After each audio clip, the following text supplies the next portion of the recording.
So with that having been said, just to remind you that our school leadership forum is proudly sponsored by Woolworths and My School, who have for the last couple of years sponsored this amazing program as we reach out to all our teachers, our leaders at schools, and we're trying to offer you the best support that we can. Also, just to remind you, another offering that we have is the partnership with Deloitte, where we are focusing specifically on financial management of schools. And pretty soon you will receive an email for the next offerings sometime in August. So please be on the lookout for that. But this afternoon is about fundraising and just to bring us in greater awareness about little things that we can do, perhaps, to support our schools and to get our schools to continue moving forward. So with having said that, please allow me to introduce Ms. Linsey Sherman. Linsey comes from Investec. She is an CSI specialist and has a wealth of experience working in this industry for more than 35 years, if I may say.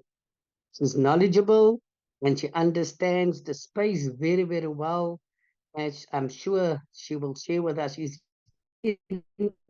inundated with requests from schools and NGOs for funding. And we know that the pizza piece is just so small, can't supply everybody. But I'm sure if you write a well-written proposal, you will get Linsey to perhaps have another look at it. So we as Citizen Leader Lab has been working in partnership with Investec and particularly Linsey over the last 2 years. And we are delighted to tap in on her wealth of knowledge that she will be sharing with us. So over to you, Linsey. Great one. Thank you very, very much. And good afternoon, everybody. I just want to commend all of you because I know time is very, very precious. So well done for being here today, for investing in yourselves, investing in your school. As a disclaimer, I am not a fundraising expert, and I hope that doesn't make you all suddenly leave the call and think, oh no, what are we here for? But I hope that I'm able to add some value and give you some insights into the time that I've spent working as a funder and working with nonprofits and schools specifically. I was really, really blessed to participate in the Partners for Possibility with Citizen Leader Lab twice, working with 2 different schools. And I'll tell you a little bit about the fun we had in terms of fundraising. So I'm going to share my screen quickly. I've got a short presentation. I always find that visually it's quite nice to see what we are looking at. So, right, so fundraising to support the success of schools. I'm going to be covering 5 different areas. The first is, what is your relationship with money? And that may be a strange one to start off with, but we'll go through that just now. The importance of relationships in fundraising. It's really, really key. And then the third thing is be clear on what you want. The fourth is actually ask for the money. So many people forget to actually ask. They do the whole pitch and they forget to ask. So we'll talk about that. And then just a couple of pointers in terms of what I've seen doesn't work. And hopefully that will give you some ideas.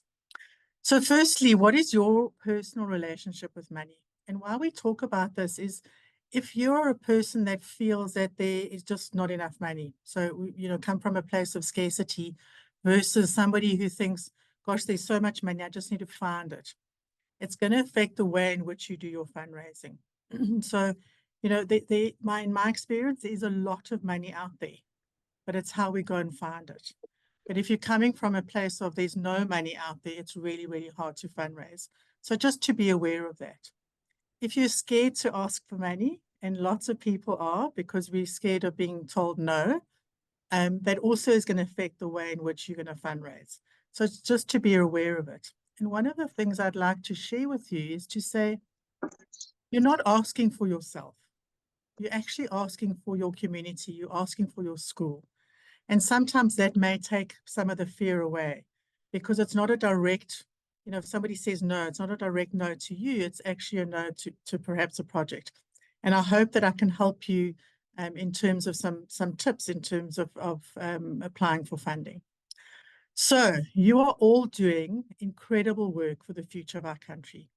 And please remember that. The work that principals and schools are doing is absolutely vital to the success of our country. And we've got such a beautiful country. So when we're going out there to ask for money for our schools, is to build a future that we all need to be part of. So relationships are key. Okay, this is the key, the absolute most and golden rule around fundraising.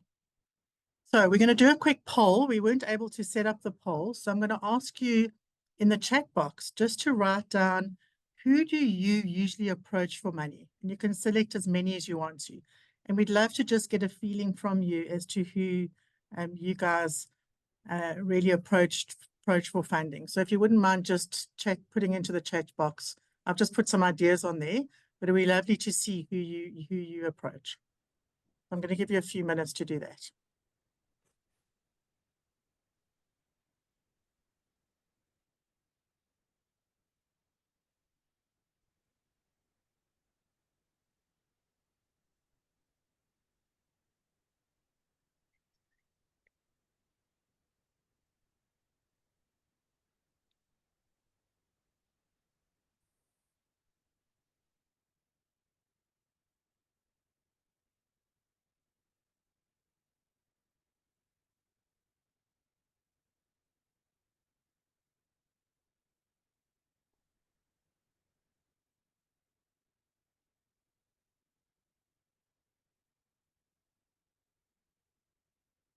Okay, fantastic. So there seems to be quite a big range of so different areas that you do approach. Super. Okay, so let's move on to the next one. Do that. So the key thing, fundraising is relational, it's not transactional. So many of us think that we can go to somebody, ask for money, and they'll give us money. Often, if you've got a relationship with somebody, it's much better to be able to get the funding. So take time to build relationships. Now, this does take work and it takes homework. All the teachers give their children homework. I'm going to give you some homework. Okay, so the first thing you want to do is you want to try and work out who are the kinds of people that I can approach. So there's been some great ideas in the chat box and the couple that I gave as well. But you want to look at who should I approach that's going to give me what I'm looking for. So for example, if you're wanting to build or you want to do a feeding scheme at the school, think about going to food companies because it's going to be something that relates to them. If you're wanting to build a school hall, then what you want to do is you want to go to some construction companies or even architects. And I'll tell you a little story about one of the schools I worked with. And there's also a book called the Trialogue Handbook. And this is it's a phenomenal resource. It's an organization that does research into where people donate money to. And it's all different kinds of sectors. The majority of the money goes to education. And it gives you a list of all the companies who are education related. So where they're going to be donating their money to. Because all organizations and even people have got their own passions. They've got really what they want to focus on. And you want to direct your request to them. You don't want to be somebody who just sends out hundreds of letters and hopes that you're going to get a response. Okay, that's a huge waste of your time. And it's very soul destroying because you keep on asking and everyone keeps saying no, or even worse, they ignore you.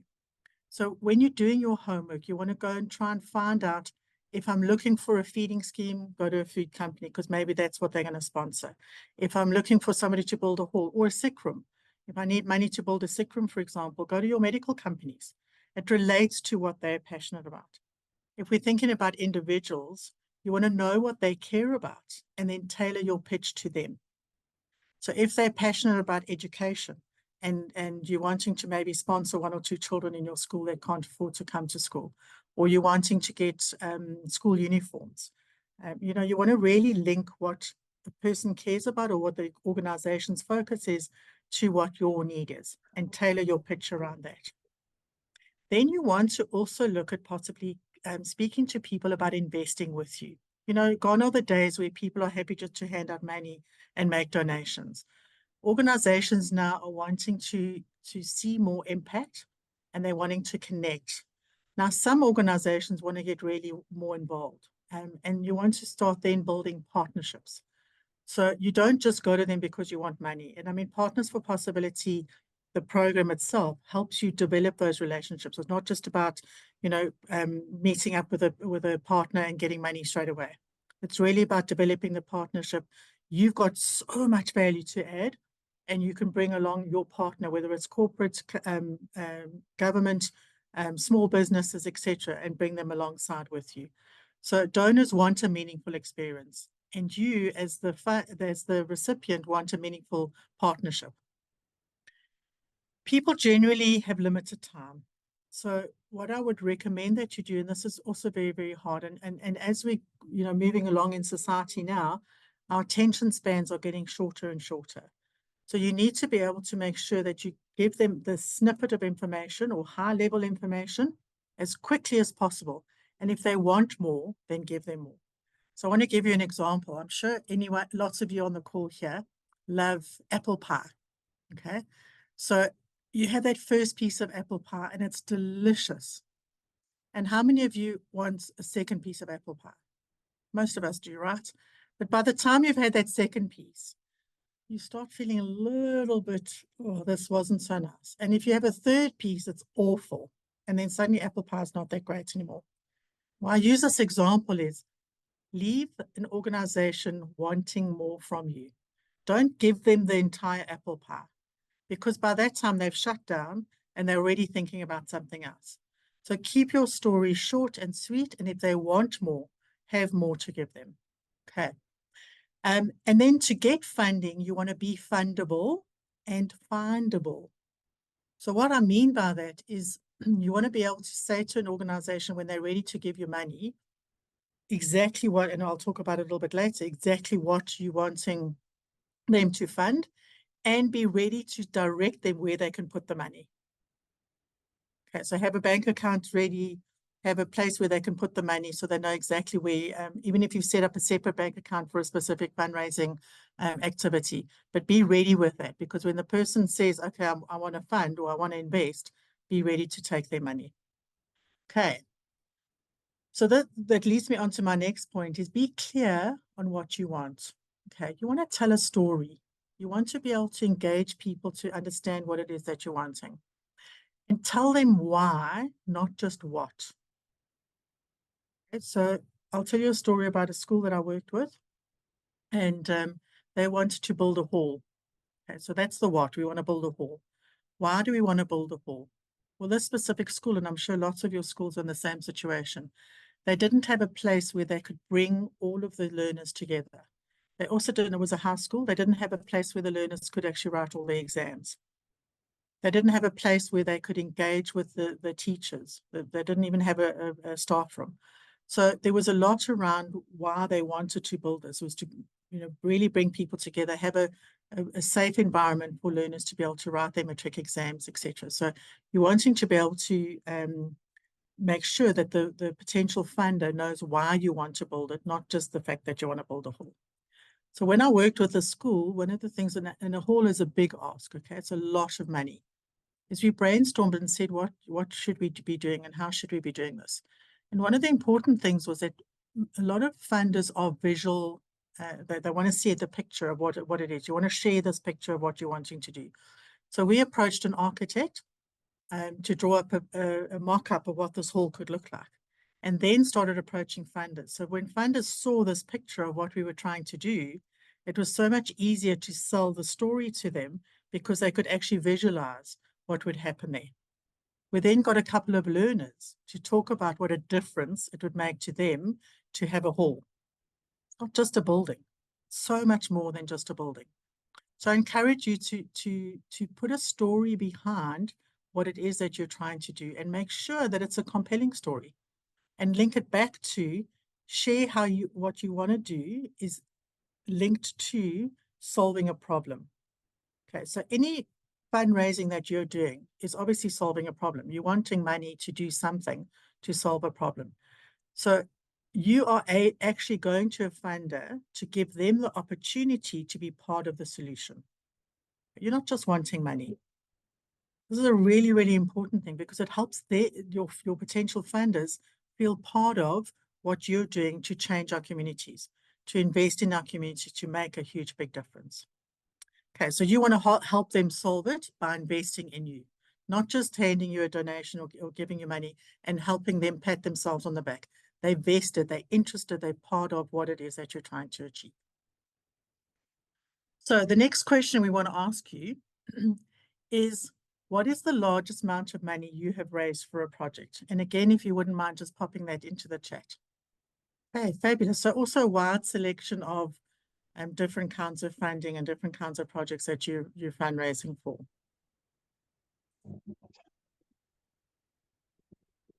I want to share a story, and I hope a lot of you know the story. It's about Barack Obama. So we talk about making your numbers count. So Barack Obama's election campaign, he spoke, I mean, he's done 2 election campaigns, were really notable in their innovative fundraising strategies. And they harnessed the power of technology. And the second part of this is really important for us, is grassroots support. So in his 2008 campaign, which was his first one, he raised a record-breaking $750 million with an average donation size of $158,000. I think that was the amount. In 2012, he raised over $1 billion with an average donation size of just $54. Okay, so we put that into South African terms. If it was 1 billion rand, sorry, with an average of 50 rand. Now, some of us often think like, I need to raise these big amounts of money. I need to go to the banks or to big corporate and get large amounts of money. Don't ever discount the value of those small amounts added together can really make a very, very big amount. So Barack Obama's campaign was absolutely fascinating. And he was, I mean, we all know that he became president, but raised a lot more money by those small individual amounts. So please ask for the money. I can't tell you how many times I've heard people give this wonderful, beautiful story about how, you know, what they're wanting to do, the compelling story and everything, and then they walk away and they forget to ask for the money. So I'm going to give you some tips in terms of how to ask for it.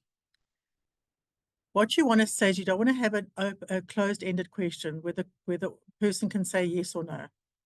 Okay, you want to be able to, well, you want them to say yes, of course, but you don't want to give them an either or yes or no. So what you want to say is, would you consider investing with us at the level of whatever the amount is? Now, this goes back to building that relationship. If you've built a relationship with your funders, you will know at which level to pitch that. So if you're going to a small corporate, for example, you know you can't ask for R1 million. They're unlikely going to be able to give you R1 million. But if you go to a big corporate and you know that their key focus is education, and they're really wanting to look at very specific things around education and it links to what you're requiring, go for it, ask for the R1 million. If they, for example, have got a funding proposal out that says the maximum amount we can donate is 20,000 Rand, don't ask for R1 million. Because what they'll do is they'll take that proposal and drop it in the bin because you haven't read what it is that they're providing. Okay, go in and ask for the 20, and then go in and ask a whole lot of different companies so that you can pull those funds together and be able to make the funding target that you've got. If they say no, when you say, would you consider investing with us at this level of R1 million, and they say, no, sorry, we can't, then say to them, okay, what level would you be comfortable at? Because then that's still, they've got to say yes. They've got to give you some sort of amount. And they may then come down to a little bit, you know, a little bit lower. And do this with individuals as well as with big companies or governments. Okay. When they say yes, be ready to direct them to where they can deposit the money. I spoke about that earlier. Okay. Because you don't want to be fumbling and saying, oh, you suddenly said yes. I don't know where we must put the money. So be ready. Have that account number, say, here's the account number, we can do it now quickly. You know, make sure that they put their money where their mouth is. The next point is really, really important, is we want to be transparent, open, and honest. So if you've got other funders that are coming into the pool, be honest with your potential funder. Some companies, for example, want to have bragging rights. Okay, they want to be able to put their billboard all over. And I've seen so many billboards where they advertise that they've done this amazing soccer field And I often wonder how much the billboard cost versus the actual soccer field. So there are some of those kind of companies, and it's okay, you work with them, but there are other companies that they don't even want to get involved. From a governance point of view, they need to make donations. And I'll give you a hint, is that around tax year end, you want to start approaching companies around tax year end, because some, especially smaller companies, need to make a donation. And they need to do it before the 28th or 29th of February so that they can get the tax deduction. Okay. So you want to make sure that you're in there so that they've got to get rid of cash somehow for donations. But here's the trick. You need to be Section 18A registered. Okay, so schools can do that, and they can. I see Redwan's shaking his head, so he'll be able to give you more advice on that. But have that legislation in place. It's easy money. If people are needing to get a tax certificate for their contribution, it's easy money for you to be able to get in terms of donations. The other one is for BE points. Some organizations require for BE points. So again, if you built a relationship with the organization, you can get an understanding that they're wanting it either to get PR, or they're wanting their Section 18A certificates, or they're wanting BE points. Okay, so work with the system, work with what's available, because that's easy money. Then in terms of bragging rights, some companies may want exclusivity, and bargain with them then. So if they want exclusivity, then they need to give you the biggest amount. Okay, they want to have bragging rights or whatever. You are adding so much value. So understand what your value is so that when they come to the party, it's a partnership. Okay. Then close the loop. Always send a thank you and share progress on your project. Okay, that's really, really important, because you don't want to grab the money and run, because there's going to be a time when you need more money again. So keep building that relationship. Keep sharing with the person that you've got a partnership. I'm sure that when you build relationships, you want it to be reciprocal. So invite them to have a look at your school, invite them to be involved, invite them to hear from learners who have been able to benefit from the hall that you funded, or even that you part funded. And then be brave to ask for funding as well. So I had a situation the other day where a person contacted me and they were absolutely desperate. We'd worked with this project years before, and they were literally on the brink of having to close down. It was a non-profit, it wasn't a school, and they were desperate just to be able to get funding to pay for salaries. Okay, don't ever be desperate. Okay, people don't want to give money to a sinking ship. So if they feel that the school's not going to go anywhere, or the non-profit's going to close down, they're not going to fund you. And when I chatted to this person, I said, the fact is that you're in a community which is drug-ridden. The ills of that community were shocking. And this organization has been a beacon of light and has changed so many lives through the programs that they've run. And I said, go out and be bold and go and look for 6 months worth of salaries, not just your next salary bill, because otherwise you're going to go out again and again and again. And it takes a lot of work to fundraise. And we put a campaign together where we got hold of some of the learners who had gone through the program and had benefited from being able to start their own businesses. It's an entrepreneurship program, and literally changed their lives because of the program, and got them to talk about how this program helped them. And then you go and fundraise, okay? Because it's a good news story. People want good news stories. They want to know that it's worked. Don't beg and plead for money just to pay your salaries. Talk about the successes and the impact that you're making. Because yes, you need to pay salaries, but you need to be able to show what you're doing with the salaries that are being paid by the facilitators in this case. I hope that makes sense. Okay. And then use AI. I know we're scared of AI. Even I'm scared of AI. So artificial intelligence. I want you to, if you can, go onto your WhatsApp now and type in ideas of fundraising. And you'll be amazed at how many different examples come up. So I did that as a quick thing, like different ideas of fundraising for schools. And then I did ones for schools in poorer areas.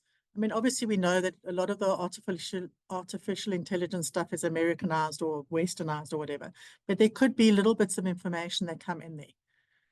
Listen to TED Talks on fundraising. You'll be amazed at the value that you get from that. Even if you get one little bit of information, or one bit of knowledge to help you fundraise further. Okay, so make use of AI. Don't be afraid of AI. There's a lot of valuable information on that. Okay, so what doesn't work? There are a couple of things that usually don't work. So one of them is over-reliance on a few donors. Okay, spread the pool, and that's that Barack Obama example. If you've got lots and lots of people giving you little bits of money, it's a much better position to be in. Obviously, what you want to do is you want to streamline it, because you don't want to be going door to door and getting 50 Rand from each person, right? So you want to be able to have a place where they can just deposit the money into. And then using social media to feed back to them in terms of where their money's gone and what you've done with it. The second thing that doesn't work is ignoring your local business support. And I love the fact that some of you wrote in the chat when we said, you know, who do you approach? That a lot of you approach your local business. Let your business partner with you. If you've got a brilliant school and they know that the learners are doing well at that school and they're supporting it, they'll be a lot more inclined to do that. If you're not transparent, you're not telling people like, you know, we're raising this amount of money for this thing specifically, this is what it's going to cost us. You know that there's so much corruption in our world that the more transparent we are, the more giving people will be, because they know where the money's going to. Okay. And you don't want to be painted with a brush of corruption. You want to show, this is what we've done. This is the money we raised. This is exactly how we used it. And this is the benefit of it. Overusing traditional methods. I know one of the key ones that schools often use is Civvies Day. Okay. The kids have to pay 5 Rand or 50 Rand or whatever it is, and we raise money like that. So don't use the same kind of method. Again, go and look on AI and see what are the different methods of fundraising, and start doing some interesting and different ones. What doesn't work is not utilizing social media. Our young people use social media all the time. We as schools can also use social media. Tell the good news stories of what you're doing at your school, and not only for raising funds. Get out there, you know, show people what you're doing in your school, and you can use some of the children within the school to help you spread the word around social media. Overcomplicated events. I can't tell you how many fundraising activities I've been involved in where so much effort goes into building a fundraising idea, and at the end, the cost of putting it together doesn't come close to equating what you were trying to raise. So be careful of that, because you can spend so much time, energy, and effort, and I think even further down there, than high administrative costs. You know, the cost of fundraising versus actually what you're getting. Be careful of how you balance that, because, you know, you guys are educators, you're not fundraisers. So you want to find something that's easier or less cost to you to be able to put together. And then lack of student involvement. Your learners have got so many great ideas. So get some of them involved. Get them to help you with the fundraising. And then setting unrealistic goals. You know, going for 5 million when you're in a community where there's not a chance that you're going to be able to get 5 million. You know, so really start small and build up, and have a reputation in terms of delivering on projects that you're fundraising for. So in summary, be in touch with what your own personal relationship is with money, because it does affect how you are able to fundraise. Building relationships is key. I can't emphasize this more than I have. Fundraising really is about relationships, and it's not about just the transaction. Be very clear on what you want and have this compelling story. So touch the heartstrings, pull at the heartstrings of people. Ask for the money. Don't forget to ask for it. And then some of the things that didn't work, which I've just gone through now. Okay, so we're going to leave Q&A until the end. But thank you very, very much. I hope that there were some snippets of wisdom there that you were able to take away. So we're going to now move into one of our amazing principals, extraordinary lady. And, you know, as principals, when we get showered with accolades, we normally play the humble route and say they're talking about somebody else. And Ilana is one of those amazing people. Ilana Heradien comes from Soweto, where she has been the principal since 2018. And slowly, gradually, and steadily, she has built an amazing school. She has worked towards what I call organizational health. And I'm sure I'm speaking under correction, or she will correct me if it's not so. but the team is all focusing and heading in the same direction, because at the heart of what they do is the child. They and we believe that we need to give every child a quality education, and Ilana has really put her hearts and her hands into trying to involve as many people as possible to build the school to what it is today. She's added a library, a literacy sector, food garden, and so many other things. I can't remember them all, but everything that she has done is to give our children a better education. And for her sins, if I may say so, she's been partnered with none other than our CEO, Ms. Komala Pillay, who together have spent some time reflecting, thinking on how they can place her beautiful school, St Ives Primary, at the center of that community. So, Ilana, I know you've been hard at work trying to raise money for your school, and through your sterling and your team's effort, you've been able to pull off quite a number of successes for the school. And perhaps you would want to share that with us, if you don't mind. Hi, good afternoon, all, and thank you, Ridwan and Lindsay. Thank you for the inputs. I've really learned a lot. I've realized there's some places that I went a bit wrong when it came to fundraising, so I'll go back to the drawing board and actually correct it. Okay, let me just give you some context of the school. Now, St. Ives Primary School, it's for the guys that knows where El Dorado Park is. It's right at the back of El Dorado Park, like on your way when you go to Lenasia. So when we look at our geographical location, they would say it's in Soweto, but it's just away from the railway that separates us. So we've got about 1,177 learners at St. Ives. Let's say half of the learners are not from the community and the other half is from the Klipspruit West community. Now, both learners coming into the area and the learners that lives in Klipspruit West, we know that it's poverty. Parents are not working, parents are at home. So funds is something that we always struggle with as a school.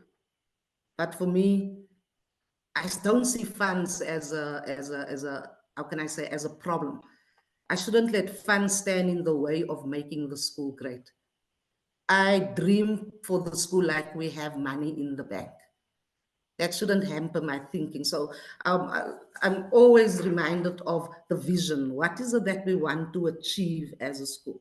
So we want to achieve performance excellence through an inclusive, well-resourced learning environment. And only money can make that happen.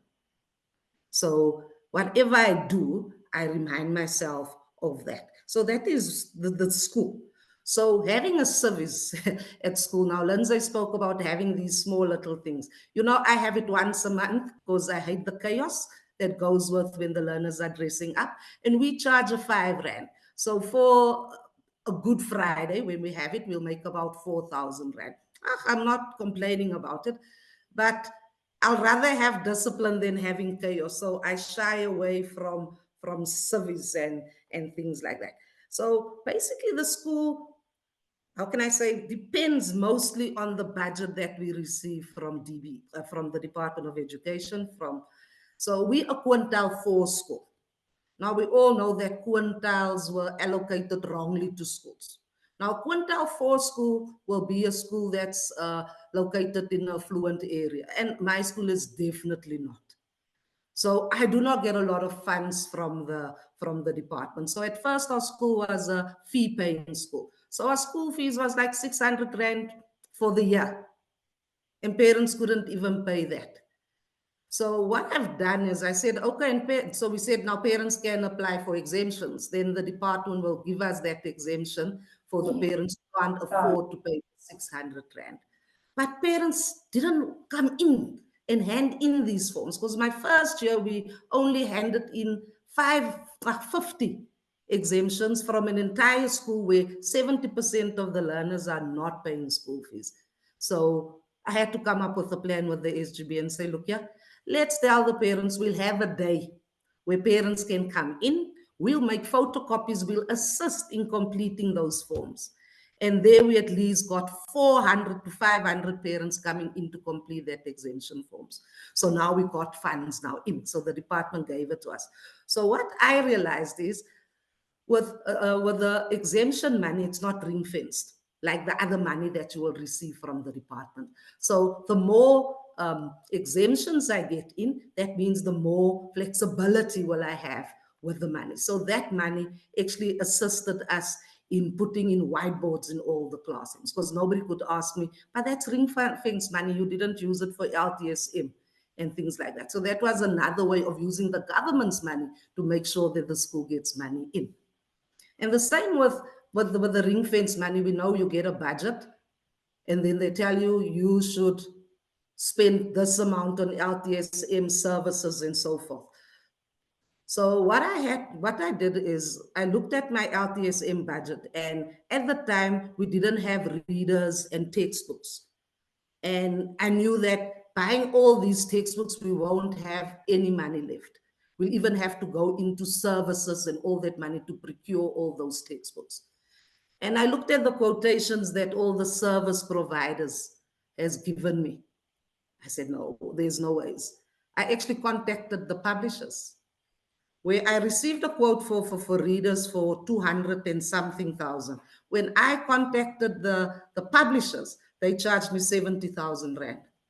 There I saved money. So it's important also, seeing that fundraising is a problem at a school like St Ives, I look at how to save money in whatever purchases or procurements that I do. So now we only buy our textbooks from the publisher, because there's no middleman.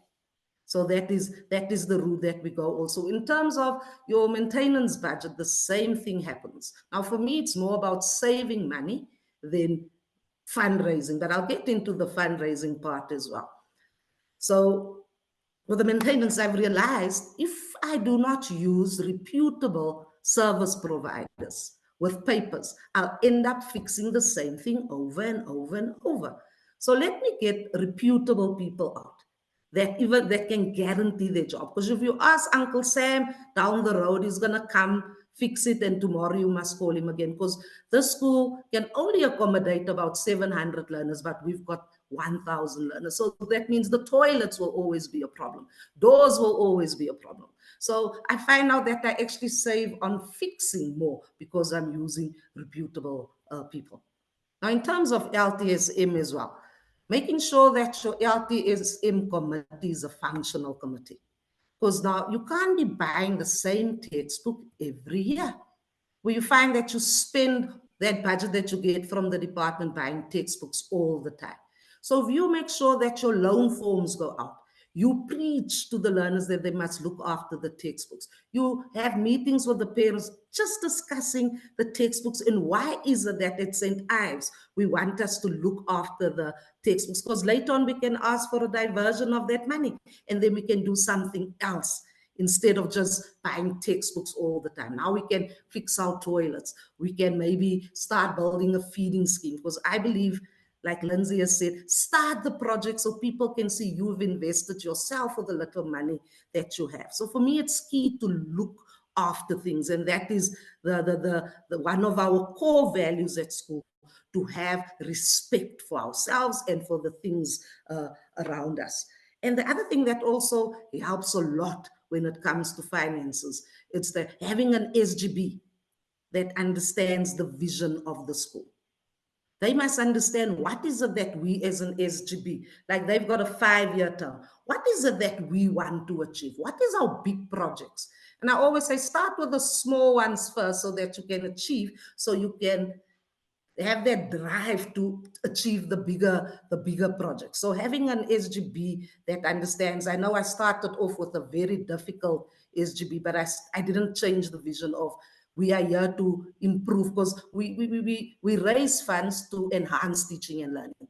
That's our basic thing. Like when I started here, we didn't have carports. And I said, there's no way that we're going to use money that we can improve learning and teaching so that we can have a beautiful carport for teachers. I said, let's first do for the learners and then we'll get to the teachers. And with that money that we got in from exemptions because the teachers actually assisted, their reward was the carport. So we used that money to give them a carport. So now they can see, and now the parents can also see, okay, this is where they use the money. So for me, it's raise funds so people can see. That's the transparency that Linsey is talking about. Because people won't invest if they don't see how you're using the money and for what you're using the money.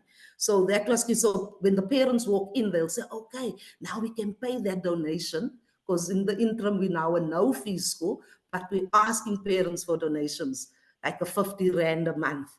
Then they say, okay, I can see what's happening here at school. And also, making your school, how can I say, presentable. When you walk in, they must see this is an institution of teaching and learning. This is where I want to invest my money in.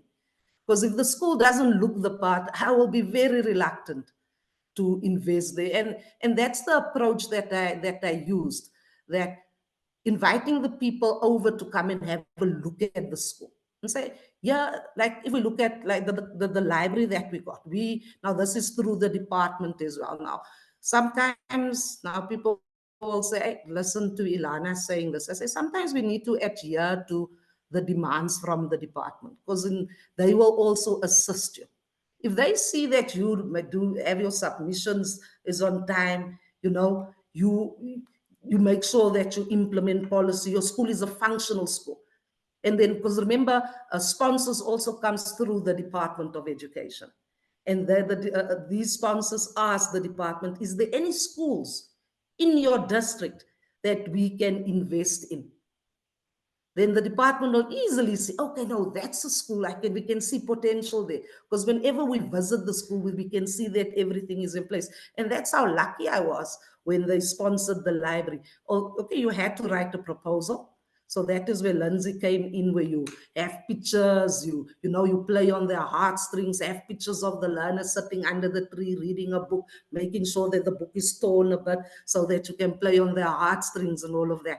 And that is exactly how we got the library. But now to me is, I basically tell them that if you invest in a library at St Ives, it won't become a white elephant, because we all want things, but it will be utilized. And I will also send stats to them saying that this is where our learners have started before the library. The library is being here now for 2 years. Look at the improvement, because I want another sponsor for our feeding scheme. So I want to show them that the library is working. But now remember, children can't learn on an empty stomach, because we do not have a place where learners can sit and eat. So they stand in the dust. So I use that angle. So always show the impact of their donation that they have made in or to your institution. With the KIP center is a remedial center, because most of our schools will complain, especially in the township schools like myself. Learners are struggling. They have lots of remedial issues. So we don't have, how can I say, psychologists and these people at school. So I actually signed a franchise with KIP McGrath. So we had a KIP McGrath center at school. And it was sponsored also by a company, because I needed to show them that, look at the stats. Pearl says that our learners can't read and write. So if you invest in this, you will impact the learners, and your good practices will show government that your program is actually working, and you can see the improvement in the learners, how can I say, the learners' results. Now, one of the questions that Komla gave me is, what is your relationship with money? Now, personally, my relationship with money is not good. But when it comes to the school, money doesn't stand in the way. Like I said at the beginning, for me to dream and want things. Because if you can see it already happening, I think everything else will fall into place. So with the pointers that Linsey is getting, I definitely see that. I will invite you guys to the opening of the feeding scheme. Because with the feeding scheme, we actually also used money. Because what I do is, I hope there's no district official online so that I can be in trouble. So what I do is, I try and keep money. I don't spend everything for that financial year. I keep money for a project. I said, with the SGB, I said, okay, let's try. Okay, LTSM, they want you to spend everything. So in other areas like your services and maintenance and all of that, I try to save some of the money so that I can have money left over of the previous financial year. Now remember, it's no more, it's new money. I worked with the money correctly, so then I use that money to do other projects, and that is how we erected the structure for the feeding scheme. Although there's no walls or anything, but there's something. So every time when I look at that structure, it will remind me complete an application or ask for sponsorship. So I don't know if there's any other questions that guys would like to ask, but this is my story. That it's difficult to fundraise in a township area, but there's also ways to get money. You need to really see your vision where you want your school. Because my thing is where I say, why can't we have schools that runs like ex-Montessori schools in the township? Why not? Why must money always be the problem? Money shouldn't be the problem to make sure that these learners are receiving quality learning and teaching. And just to brag a bit, when I 20,000 Rand, that's when I received the school in 2018. At least now we can smile and say we're sitting on 700 and 800,000 Rand, and we've got everything. If you walk in here, there's stationery. The school is clean. There's no teacher that won't say there's no resources. It's about looking after your resources and taking care of it and teaching the learners the same thing. Yeah, so thank you, Ridwan. Hi, Ilana. I could sit here and listen to you all day long. So you still have another hour to go. What's amazing is the passion that comes through. Absolute, you're a gem, and your children, your 1,000 children, are blessed to have you and your A team in their lives. Really, you are a gift to those children, all of you. And so I'm getting goose flesh just listening to you. So if there's Okay. any other thoughts you may share, but just to say that, as a former principal or once even being in the trade, when you listen to a fellow principal speak with so much passion, so much dedication, and so much, conviction for a school and a love for a school, then it does nothing but inspire you and egg you on to want to do the same for your school. So you're an amazing inspiration to all of us. I really believe that whoever have tuned in and listened to you this afternoon could benefit from your contribution. And thank you for being an active citizen and engaged, caring citizen to share some of your learnings and some of your experience. And I'm sure there will be a number of questions. So if we have any other last thought you want to add before we open up for questions, please, if there's something you want to still share. Yes, I just forgot this very important part, Ridwan. The people that you should knock on their doors is your service providers.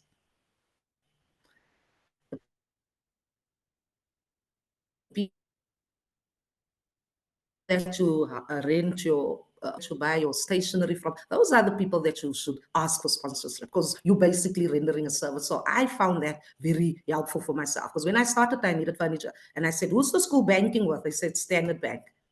And I said, let's write them a letter. I said, we've been banking with you guys for 30 years. What are you going to do for the school? And they said, just organize a truck. We've got furniture for you. But the same with Manol.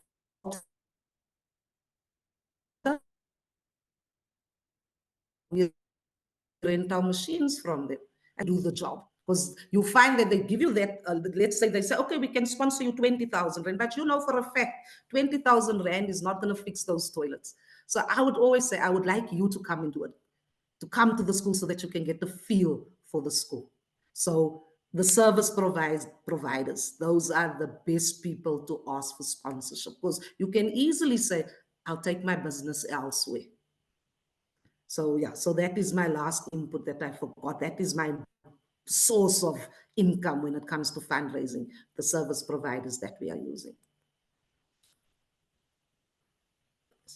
Okay, thank you so much, Ilana. If I may respond, there's been a couple of questions that I can possibly field. First one is to say, we always say that we don't get sponsored. And we cling, something I've learned at yesterday's workshop. We cling to the single story. And if we continue clinging to that single story, we are not going to get anywhere. But what if we flip that single story to what if we can have access to all the funds our children need? And what if we can improve our schools? So I would say never give up. Never ever give up. I can share a story with you about how I was able to raise over almost R500,000 during COVID by just sending out a tweet, and Professor Jansen responded, and through his efforts and other people, we collectively raised about four. So never say die, and it's those children are dependent on us, like on Ilana. They need you to be their champion. So don't ever throw in the towel. And there's a famous saying in English: if at first you don't succeed, try and try again. Right. On the issue of the 18A, your local SBM department at the district, they hold the books of the 18A receipts, and you need to write a letter to the person that's in charge there, the director of SB School Finance Management, yeah, and then apply for an 18A. Maybe make an appointment to go see them. Tell them you've got people who want to donate in your school and you want to give them this tax return. Apply for an 18A and they will explain to you the processes. And I'm telling you, it is a value add because people would want to save from the taxman, and so that they know the money that they're going to invest in the school is going to serve our children, our desperate children who can benefit from that.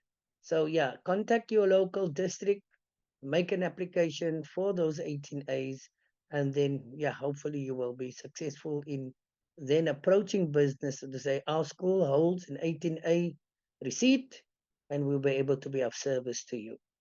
There was a question that was earlier not fielded, posed, and I think Linsey touched on that question, and it's something by Rochelle. It says, what strategies would you recommend if a business is in a desperate situation and urgently needs investments to stay afloat?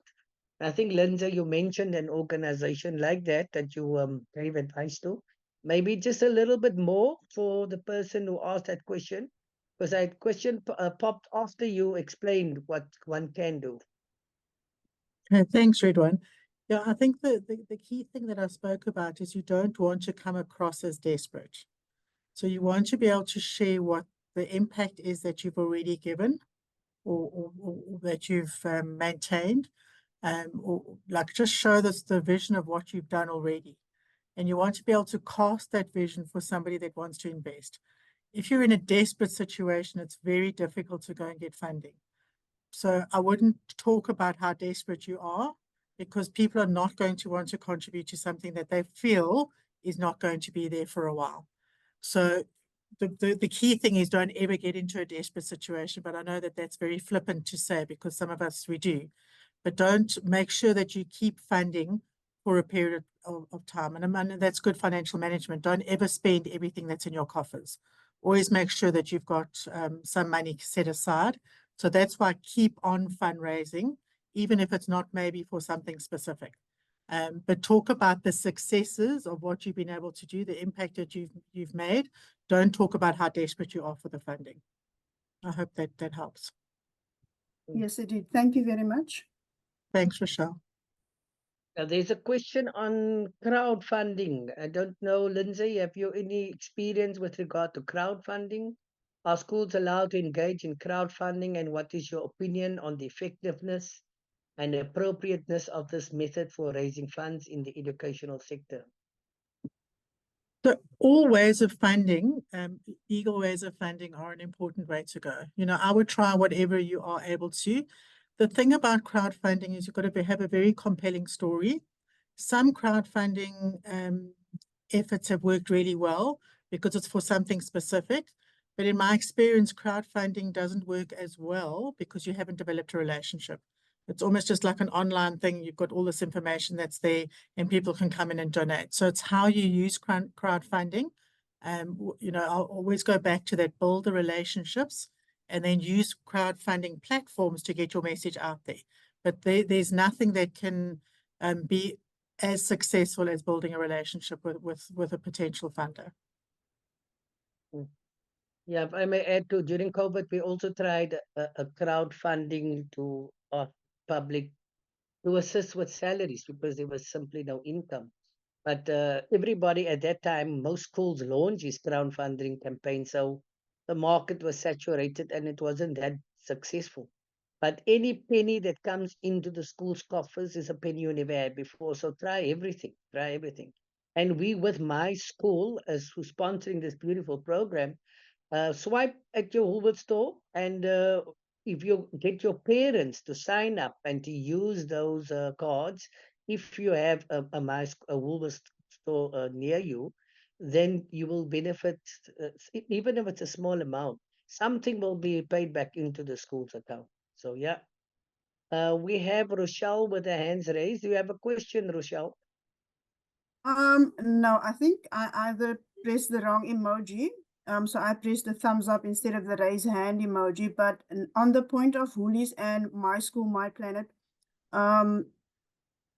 we recently approached Woolies, and in the letter that we submitted to them, or that I submitted to them, I did use the fact to our advantage that we encourage our parent community to shop at Woolies. The school is a member of the Woolies, My School, My Planet, whatever. They came back with the response, and we respected that they couldn't give us funding because at the beginning of the year they sit and they say, these are the companies that we are going to fund for this financial year. So they've explained that to me in their response.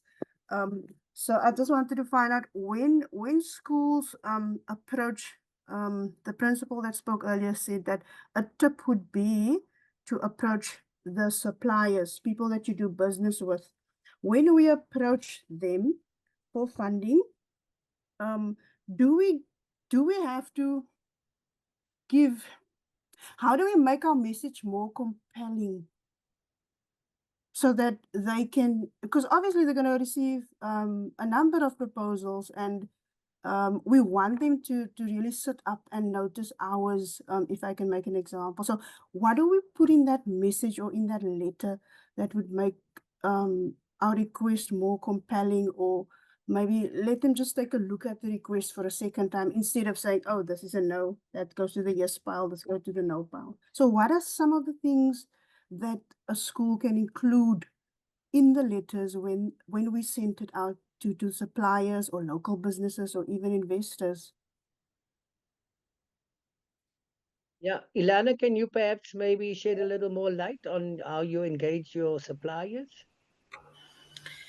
Thanks, Rudwan. I would say it's almost like playing the lottery. You just put it out there. But on a serious note, I would say it's like some suppliers, like it's difficult to go to the same supplier all the time. So you look at your different suppliers, and like each supplier does, let's say for instance, like I said, we can't always just ask for money. Sometimes it's difficult for them to sponsor in Yes. money. You understand? So let's say you've got a painting project. That supplier might know another supplier that they are working Yes. with that has a paint company. So they will support, they can maybe sponsor you paint. Maybe you want paper, you ran out of paper. They Yes. maybe know a company that can donate paper. So Yeah. sometimes we must move away from just asking for cash and maybe Yes. asking for resources in Yeah. terms of donations as well. And you working on their heartstrings, how you actually write the letter to them also will assist, and your years that you have been using the supplier. Now I believe in having a relationship, building a Yes. relationship with my suppliers. That's why I try to the best of my ability to have the same suppliers, although it's Yeah. against what GDE is saying. But those are the suppliers that you will get. But you won't get anything from people that you just started with. Yeah. They'll maybe give you a once off, what do they call it? A once off where they say, okay, if you purchase this, you'll maybe get Yes. laptops or you'll get like a reimbursement or something. But having that relationship with companies. So I Okay. don't know Thank you. whether that is answering your question. Yes. Thank you very much. Pleasure. But before we respond to Peter, just a few more questions that somebody asked if do you need to show a track record of having raised funds before you can raise funds, and I would and Lindsay could maybe also respond, but I don't think so. I think what is critical for you, and maybe Lindsay didn't allude to it, but I'm sure she will agree. When you pop your fundraising proposal, it's always good to give the name of your independent auditor because all schools are audited. And if they and you can say that upon request you will make your financial documents available. And in that way you show that you are running a clean ship, that your money is well managed, and in that case they will get better buy into the school. So if your school has audit documents, and we should all have that every year, in fact, by the end of June, your document should have been submitted, and then you make a reference to that. There was another question about can we ask for items? Of course, you can. We used to go to a butcher and ask them for a donation when we purchase from them. So, yes, you can raise money. There was also a question about can we raise money for a teacher's function? And I'm sure you may not get a big sponsor that's going to support you, but your local businesses, your parents can contribute an additional amount because you need to show them that you value the teachers, and especially end of year or October in Teachers Month, not so that should be 1 month, but every month. Yeah. So if you have a valid reason as to why you want to do what you want to do, you can ask them for specific items. Am I correct, Lindsay? Ridwan, you're 100% correct. I think it goes to the point that I made around transparency. So, if you can show your financials or you're prepared to show your financials, people will definitely want to be able to donate. And often they won't even ask for the financials. It's just you showing the transparency. When we talk about asking for items, 100%. So if you're needing trophies or you're needing, I don't know, medals or certificates, go to people that's their business. They would then be, and I love what Ilana said, is around, you've got relationships with people that you spending money with them. Let them spend some money with you as well, even if it is in items. I also just wanted to make a point around when we go fundraising is share your vision. I remember going to one project where it was a feeding scheme that somebody had put together, and it was actually this project was built on an old rubbish dump. So this lady had the vision. She saw lots of children running around, and they weren't going to school, and they obviously were hungry. And she saw this rubbish dump across from where she lived, and she said, "Let me go to the council, clean this property up." She put a little fence around it, and she started a feeding scheme from there. And then she had these little literally shanties. It was little steel structures. And inside that, on the wall, she had a vision of what she wanted this place to look like. And it was containers that were on top of each other, but it was a picture for her. And she said vision, and I remember to this day, it was Vision 2019. So what we managed to do was to put her vision into fruition. We contacted container companies. They donated the containers. We got people to donate paint. We got volunteers to come and paint it. So think about what your vision is and put it out there. Put it up somewhere, because the power of putting out the vision and putting it out there is really, really important. Thank you for that, Lindsay. And maybe just a little one more, just to add a little nugget to your vision. If you can align your vision with your provincial department, in the Western Cape, we have a vision that says quality education for every child in every class, every school, etc., etc.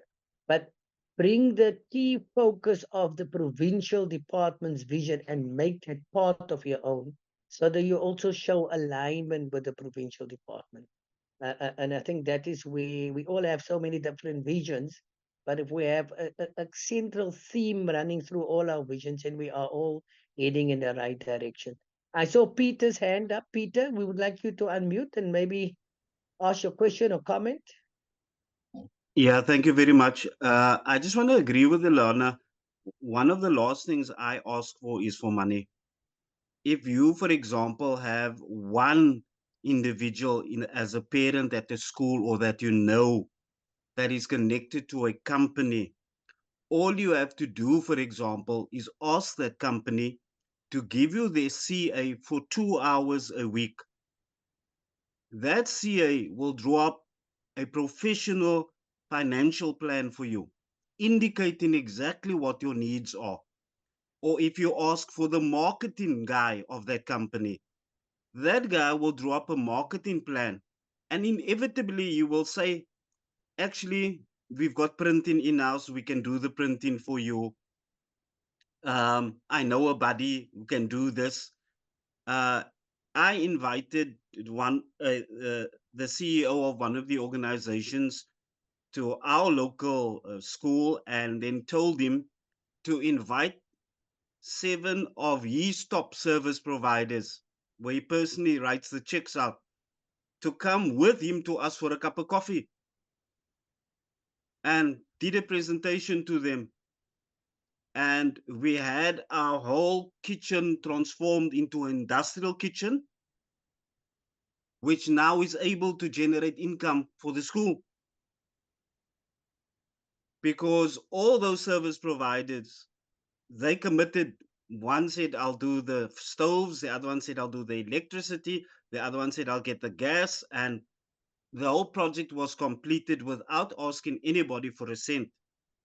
So often the people, we need the resource, the people who are critical to make the decisions. So if one gets, for example, a company who says, our budget has already been allocated, then we say, thank you very much, but can we get your CA for 2 hours, only 2 hours a month? Because he will educate us onto preparing a proper financial plan. And when you go with a proper financial plan to other corporates, they can see that there has been some thought applied here, and there is chance that it's better to go with you because the finances is the most critical aspect that they're looking for. So I would always advise to go for that. And then in the school community, the parents and the kids themselves, but to protect the kids, you have the parents who is a community. Now, most companies out there who do research, they want a captured community. They want a captured audience. And if you spend a bit more time in educating the parents to make themselves available and to fill in forms or just answers, little surveys or that type of thing, that can bring you a lot of revenue. But once again, it's understanding when you identify what you have internally first. A company is more likely to help you when you go to them and tell them, this is what we have done already. And now we're asking you just to do that. It makes a big difference in your ask when you show that you have already done something. Even if you've just put together a roster of parents who said they will come and help to do the painting, you're showing that you have done something. And it's so much easier than for a funder to say, okay, now we're going to work along with you, as opposed where they come and they thinking we're going to have to work for you. Thank you. Thank you, Peter. Great insights. Thank you for sharing. Rochelle had her hand up, but before we go over to Rochelle or Kamala, Ilana, there's been a question. Can you perhaps share a little bit in more detail of specific fundraisers that you have used to generate some income? And there was another question linked to that, is how effectively can we use parents? There's another one. I think, Colin, you raised the issue of 100 Club, and there's been quite some interest about the 100 Club. So we're going to come back to you maybe just to share about that very briefly. But before that, Ilana, would you respond to some specific fundraisings that you have had successfully at your school? Okay, last term we had one major fundraising activity.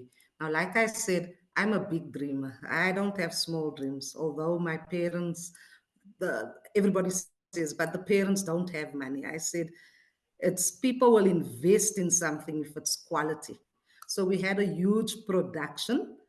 500 of our learners were part of this production. Now, in my community, parents do not know what a production is. They think it's a concert. And I promise you, it wasn't a concert because we had lights and smoke, and it was a big thing. We charged each parent 120 Rand a ticket. That was taking a long shot, but I said, let's do it because the kids will go home and tell their parents what they're involved in. So, what we did, we used social media as well. And I bullied my friends also into sponsoring besides that. So, what we've done, so if the learners are busy practicing, we'll make little video clips and then we'll post it on social media. We went to the local radio station. They interviewed the learners. They didn't interview me because it's not about me, it's about the learners. So the learners actually also got the community involved. We approached the local newspaper. So a whole article about why are we having this production. It's for the feeding scheme. So everybody knew where that money is going to go to. And we had 2 nights. That is very ambitious for a school in my area to have 2 nights. Everybody looked at me like I was crazy.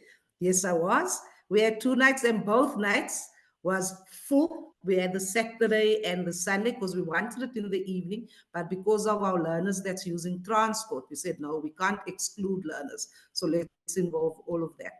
So we had, because our hall is quite big, but I didn't want it to be too full because then you will lose the essence and the value of the show. So the first night we had about 600 people there, and the second night as well we made 110,000 just for that event. And it's about giving people quality for their money. That's what I believe in. So nobody came back to us saying that you overcharged. They said, well done, when are you doing it again? Besides that, on a yearly basis, we have langarm. We call it toasties. So we have that because the community loves it. And there we make clean profit because we just get a DJ, put a couple of chairs in the school hall because we're lucky that we have a school hall as well. It was also sponsored by the previous principal, managed that one for us. So on a, like, parents wanted at least twice a year. I said, now I'm going to have something for the learners and not the parents. So I owe them a September dance. So spring ball is coming up. We make about 30, 40,000 Rand. It's money that we didn't have. So yeah. So those are the big one was the production. And we sold the videos. So what we've done is there was no photography. If we saw you with the phone, so we had all the SGB on duty, they'll tap you and say, please, there's no recording. So we actually sold, we had professionals coming in to make a video of the event. So on that, we're also selling USBs with the video recording of the concert. Yeah, so that's it. Wow, thank you, Ilana. Inspiring stuff. For me, just to add a little nugget to that, in my tenure as principal, I soon discovered that I would organize a dance for parents. We'll have the whole hall decorated and 3 parents turned up, or we would have a karaoke evening and the same event. And so we came to the realization that any function that involves children, you're bound to have a success. And so we structured most of our events around involving the children, color runs, and bazaars, but children being actively involved in the event. And in that way, you get your parents as a draw card. Before I give over to you, Colin, just there were 2 questions that deals with red tape. So when it comes to donations and you really want to set yourself up for success, the last thing you want is money going in the wrong way, So have a policy that guides how the nations will be elicited for the school, what processes and procedures are to be followed so that you don't have any guy going around with school letterheads asking for money and you have absolutely no idea what's happening. So have a policy regarding that, and then also have a donations register whereby you record everything that is coming into the school and where it's being used for. And then another thing about the rental, schools are allowed to rent classrooms, and in this case, a billboard. But again, have a policy around that, and and sign agreement with the person, the company, because when the department comes for the audits, the SPM audits, they want to see what lease agreements you have, with whom you have it, and what money is being generated, and particularly want to see if that money goes directly into the school's account. And as far as I know, schools should only have one account. And if we do have investments, you need to inform the department or apply to have those additional accounts. So by and large, that is, I hope that is a response to the question. If you have any other questions, please pop them. While we, the interest about the 100 Club, we want to Colin to bring his voice into the room and share that wisdom. Colin, over to you. Be careful what you wish for. Um, yeah, the 100 Club was started at a school that I was involved in many years ago, and the 100 Club is still going now 20 years later. And pretty much to get into the 100 Club, it's sort of dead man's shoes, because it's become quite a social event at the school. What it is, it's 100 parents pay 100 Rand a month, and every quarter they have a function where they get sponsors to provide food and everything else, which is very easy when you've got schools that are in a community. And they, at these functions, they give a 5,000 Rand, well, it might have changed by now, but they give a 5,000 Rand prize and a 2,000 Rand prize for coming second. They allow people to buy back in. When their numbers are drawn out, they then allow parents to buy back in for another $100 to stay in the draw. So it becomes a little bit of a lottery going in. And at the end of the year, the fourth event, they give away, I think it's 20,000 Rand, and it's become a really big thing. And there's people are allowed to keep buying back in until it gets down to about the last 10 to be drawn out. So it becomes a bit of a social gathering. It's always held at the school, on the school field. So the kids are running around like crazy things, and the parents are probably losing touch with them. So it's very festive. It's very easy to manage. And as I say, it's been going at this little school for well over 20 years now. And if you do the numbers quickly, it's about 150,000 Rand a year raised, and having a proper party with it. So yeah, anybody who really wants to know, they're happy to contact me, and I'll put them in touch with the school itself. And it is a school that really is keen to share their own successes. They're a very proactive, happy school. So pretty much easy way of raising money with a lot of fun. Thank you. Thank you so much, Colin. Appreciate that feedback. So it's up to the school to get a group of interested people to conceptualize how this 100 Club works, and then try to launch it and to get buy-in from all the parents. So yeah, so it's called the 100 Club. It's the concept or the idea of how funds can be generated, if I hear you correctly. Correct. But somebody made a very interesting point. Fundraising, if it's a burden, and it's, often you get a feeling as a parent that the school's always got their hand in your pocket for a $10 for this, cake sale here, this thing, that thing. This is a way of, the school still does that, but a lot less. This is kind of turning fundraising into kind of a bit of an event where people are literally fighting to get in. I know my wife is still involved in it because she works at the school. I know if she ever left, there would be a string of people looking for her place. Okay, amazing. Thank you for sharing, Colin. Appreciate it. And then there was Andrew. Andrew, I don't quite understand your question. Maybe you would want to bring a voice in the room. It says something like, in the resource schools, you often have a marketing department and a fundraising staff. Does anyone have successful experience of this in a low-income context? And how is this funded? Maybe just share a little bit, Andrew? Yeah, thanks, Ridwan. I was just curious because, I mean, in our high functioning schools, you've got a whole department of people working on various income streams in addition to sort of school fees, etc. And I was just wondering about whether there's been much success of that sort of strategy in a low income community, and if there is, how that is initially funded, because obviously you'd need a personnel kind of responsible for that. And I'm just curious as to whether people have tried stuff like that. I don't know if this will be a direct response to your question, if I understand correctly, but maybe just a little practice that happens in our schools is that we divide schools, or we let school teachers pick a committee that they would want to serve on, what they're passionate about. And so you would have a committee and partnered with a member of the SGB who would then lead that committee. So if they plan a fundraising event, that committee would be the nucleus with the governing body members in planning and strategizing. And the aim is to involve the greater school.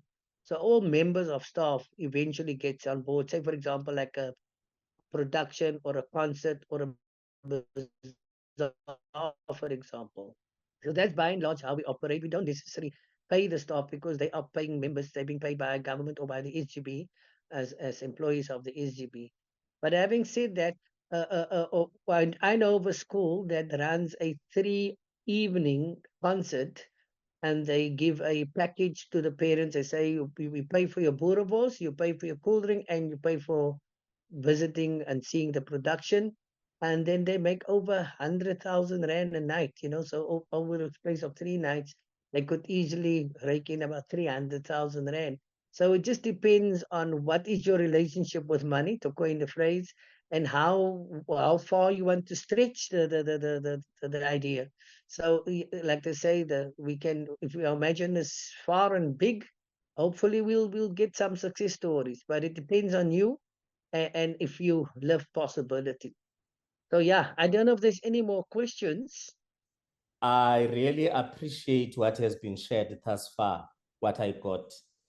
And I want to put another perspective in terms of especially the high schools, and especially in the areas that were aid, because the ideas that are being shared here, I think they are more to where the primary schools, it's easy to do the fundraising in the primary schools with the learners themselves than the high schools. Because for an example, in our schools, Isukanye, which is based in Samora Machel in Philippi, we tried, to do the fundraising using the raffle, whereby we do this and this and that. But you find that the response from the community, even the parents themselves, is that minimal. And you try and sell the idea even during the parents' meeting, and they will, or those that attend, will buy to the idea, because when you fundraise for the purpose. You don't just fundraise for the sake of fundraising. Now you find that now whatever you give out as the prizes, it's what you got in when you're preparing for the fundraising, and which becomes much more difficult for us. And then now, for an example, this year we're trying to fundraise to augment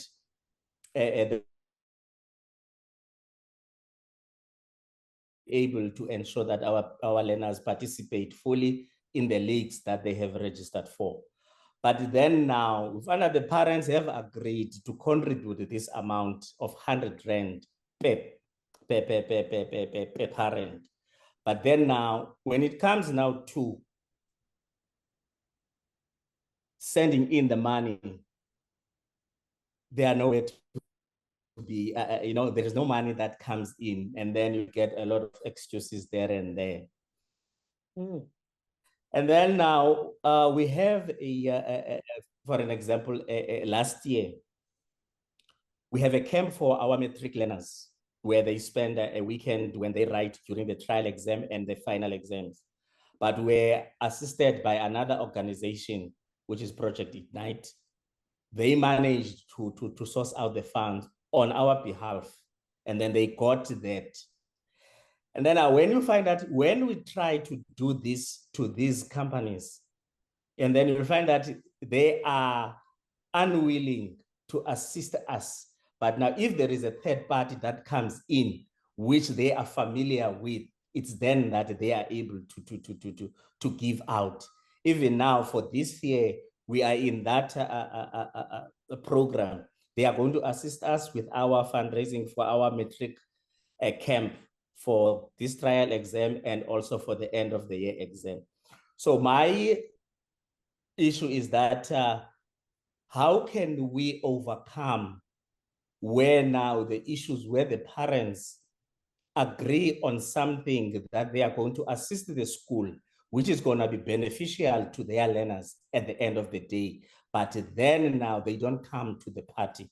What is it that we can do? Because we cannot always rely on the norms and standards. That's why we have to augment what we get from the department. Thank you, guys. Yeah, I hear the struggle, Babini, Mr. Fatela, and so good to see you today again.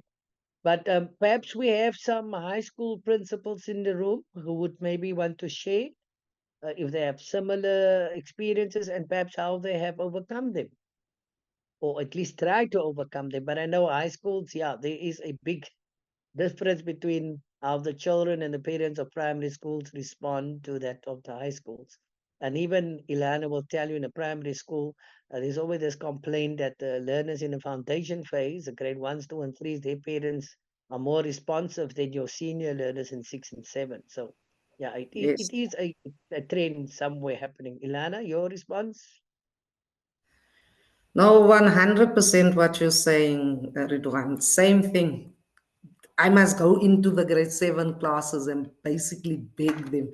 We were the foundation phase, but what I also realized is having incentives for the kids. So what I'll say is, if everybody in this class uh, sells the tickets, you will leave early or you will dress up for free. So what I've done with the foundation phase for the production, I got a jumping castle for them for the Friday as an incentive to thank them as well.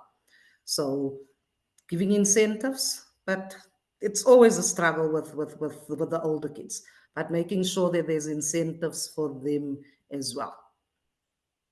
But that's all that I can add, yeah. Yeah, Ilana, I know.